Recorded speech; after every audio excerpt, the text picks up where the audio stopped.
Elenguessa, une des principales artères de la ville de Kinshasa, partira désormais du croisement avec l'avenue Kasavubu sur place Mariano vers Bypass, cette grande route séparant les municipalités de Mongafula et Selembao.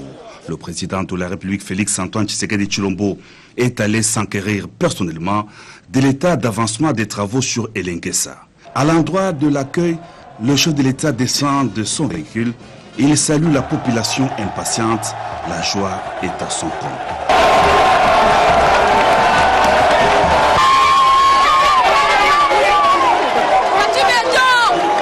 À son arrivée, le président de la République a été salué par le gouverneur de la ville de Kinshasa, Gentini Ngobila, et une délégation de bourgmestres, 6 au total. Il s'est mis aussitôt après à la visite d'inspection de la route sous les explications du gouverneur de la ville en compagnie d'une marée humaine tout le long de l'avenue Elenguessa. La joie de la population se justifie par l'importance de cette route qui va relier 6 communes de Kinshasa, Kalamu, Ngiringiri, Makala, Bumbu, Selembao et Mongafula.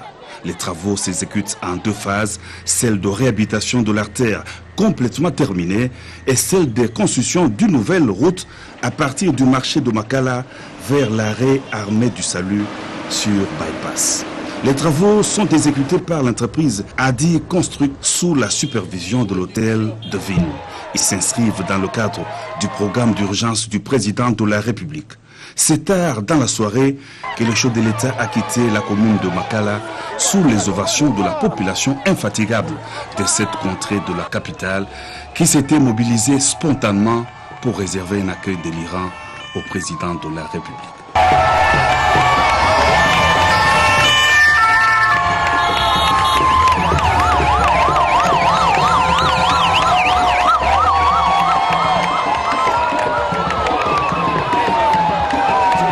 Sine qua non pour l'examen du projet de loi des finances pour l'exercice à venir, présenter la loi portant reddition des comptes du budget de l'exercice complètement terminé dans les cas sous examen budget 2019 conformément aux dispositions 172 et 173 de la Constitution relative aux finances publiques.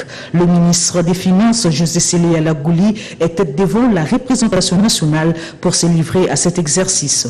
Dans l'économie du texte de loi portant reddition des comptes 2019, on retient les assignations réalisées seulement à 66%. La résurgence d'Ebola et du choléra, mais aussi des dividendes consécutives à l'application du code minier révisé. Il s'est ouvert un débat général sous la conduite de la présidente de l'Assemblée nationale, Janine Mabunda Lioko.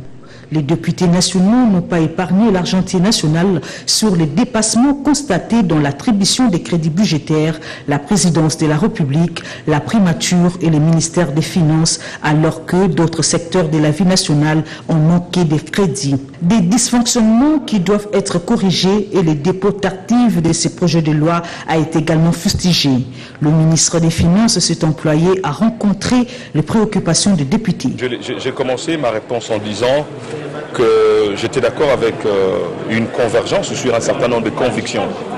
Le budget, c'est une loi. Quand il quitte le gouvernement, il s'appelle budget, mais quand il franchit les 2 chambres des parlements, ça s'appelle loi des finances.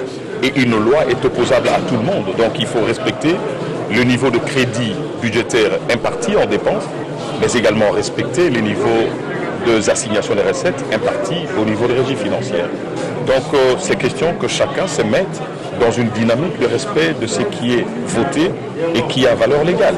Après ces débats houleux, Janine Mabunda Lioko, présidente de la Chambre basse du Parlement, a obtenu par la plénière le vote de la loi portant reddition des comptes 2019 et l'envoi à la Commission économique et financière. Notre estimée commission dispose d'un délai maximum de 7 jours pour réaliser ce travail, lui confié, et son bureau sera prié de prendre toutes les dispositions pour le respect du timing compte tenu des autres échéances. Pour le reste, les autres collègues non membres de l'ECOFIN peuvent utilement prendre part à ces travaux pour leur enrichissement et chaque membre du gouvernement concerné sera tenu aussi de participer à toutes les réunions de la Commission sur pied de l'article 91, alinéa 1 du règlement intérieur de l'Assemblée nationale. À présent, le projet de loi des finances exercice 2021 peut être examiné à la date affixée par le bureau de l'Assemblée nationale. Oliver Schnackenberg, le nouvel ambassadeur de la République fédérale d'Allemagne en République démocratique du Congo, était l'hôte du président du Sénat, l'honorable Alexis Thambwe Mwamba. Les deux personnalités ont échangé sur la coopération bilatérale et la situation politique de l'heure, marquée par les consultations faites par le chef de l'État, Félix-Antoine Tshisekedi. Il ne nous appartient pas à nous ingérer, ce n'est pas notre intention. Nous souhaitons que toutes les parties prenantes sont en dialogue, font des efforts pour trouver les solutions, les sorties de cette situation actuelle. Nous disons à tout le monde que pour nous, c'est aussi important que ces consultations déboucheront sur des résultats le plus tôt possible. Parce que le pays a beaucoup de problèmes à résoudre. Il est nécessaire que les parties prenantes retournent à leur travail le plus tôt que possible. Monsieur le Président, il m'a expliqué les aspects constitutionnels de la situation. Le consortium de la société civile pour la promotion de la justice transitionnelle, conduite par le révérend Eric Sengashimba, fait le plaidoyer pour la promotion de la justice transitionnelle.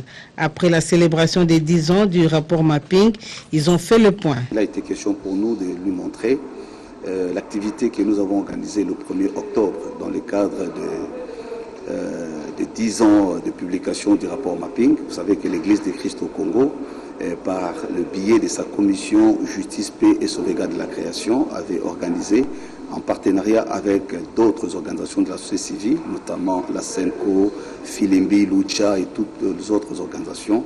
Mais deuxièmement, c'était question de lancer officiellement la campagne de sensibilisation et de plaidoyer pour ce rapport Mapping qui en fait rentre dans les termes de la promotion de la justice transitionnelle. Donc c'est comme ça que nous sommes venus faire part à l'honorable président du Sénat, notre initiative qui débouche sur la mise en place d'un consortium de la société civile qui porte justement la question de la justice transitionnelle. Il faut avouer que le président était très réceptif à notre entretien. Nous pensons que nous aurons de plus en plus de précisions et discussions avec lui parce que c'est une question d'intérêt national, d'autant plus qu'aujourd'hui l'exécutif national de notre pays est déjà lancé dans cette dynamique, le Parlement également est déjà lancé et donc c'était question de venir voir aussi le Sénat qui est une institution stratégique. Depuis le début de la semaine, le Premier ministre Ilunga Ilunkamba reste tout concentré sur les revendications sociales. Ce mercredi 11 novembre 2020, le prof a remis sur la table le dossier SCPT, ex-Onatra. Sur instruction du président de la République, chef de l'État, son Excellence Félix-Antoine Tshisekedi Tshilombo, le Premier ministre a réuni autour de lui quelques membres du gouvernement. S'agissant de la SCTP ex-Onatra, il était question d'examiner la situation économique et financière qui se vit dans cette entreprise de l'État et de rechercher les voies et moyens afin, d'une part, de favoriser les départs à la retraite. À en croire le PCA de cette société commerciale, José Makila Soumanda, un paiement va être effectué. Nous sommes attendus à ce que l'État puisse nous donner presque la moitié, donc 207 millions. Ceci nous permettra de résoudre les problèmes sociaux que connaissent nos agents et travailleurs, ainsi que la relance des outils de production. Nous disons aux agents que le Premier ministre, chef du gouvernement, a pris ce problème à bras le corps. Et étant un ancien manager de la SNCC, il connaît très bien la situation de toutes nos entreprises publiques et qui s'est investi pour que nous puissions avoir un dénouement heureux. Pour assurer le meilleur service dans la fourniture de l'eau et de l'électricité en cette période de fin d'année, les managers de ces deux entreprises publiques ont présenté un plan d'urgence au gouvernement. Occasion pour le DG de la Régie des eaux de dénoncer un faux communiqué diffusé dans les réseaux sociaux attribué au syndicat. Je vous dis d'avance que cette information est fausse. elle ne vient pas du syndicat. Il semblerait, c'est pour bien situer les gens, il semblerait que c'est l'ancien communiqué qui est sorti de Top Congo suite à la déclaration du même syndicaliste l'année passée en décembre 2019. Ils ont pris ça, ils ont travaillé de leur manière dans le but, je ne sais pas, de faire souffrir la population. Mais je vous dis d'avance qu'il n'en est pas question. Une coordination dans la méthode pour des résultats durables, c'est ce qu'on peut comprendre dans la priorisation des dossiers à quelques semaines des fêtes de fin d'année. Sepela TV et yena makambu ya sika lisusu. O ba chaîne ya France eza na kati. Ba chaîne ya Congo eza na kati. Ba chaîne ya Londres eza na kati. O ngomona makambu ya politique ya sika. O parti AA eza na kati. O parti BB. O CFAIO eza na kati. Ya Sepela TV. Bouquet comme ya muke boye. O tina poche voyager na ngokeno partout lingi. Na bouquet na Sepela TV. Sepela TV. Mais ma biso n'engozo mais ma biso wana 4K. Machine ma daka daka. Sepela TV. Bienvenue dans le monde de Sepela TV. Sepela TV est le décodeur qui vous permet de suivre les chaînes du Congo en direct de la diaspora. Restaurant Galaxy Mambo, aux spécialités franco-africaines. Menu spécial Mambo, situé au numéro 137, rue André Carman, 93 300 Aubervilliers. Contact et réservation au 07 53 28 89 07. Galaxy Mambo.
Rome C20, service traiteur, organisateur d'événements, allant du cocktail en passant par les akouskis et le traiteur qu'il faut.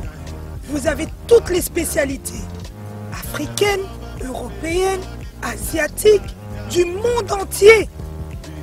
Quel goût, quelle perfection, quelle propreté. La dégustation est au rendez-vous grâce à Rome C20. Vous savez les contacter au 0032 465 22 11 72. Rome C20, le meilleur dans son domaine.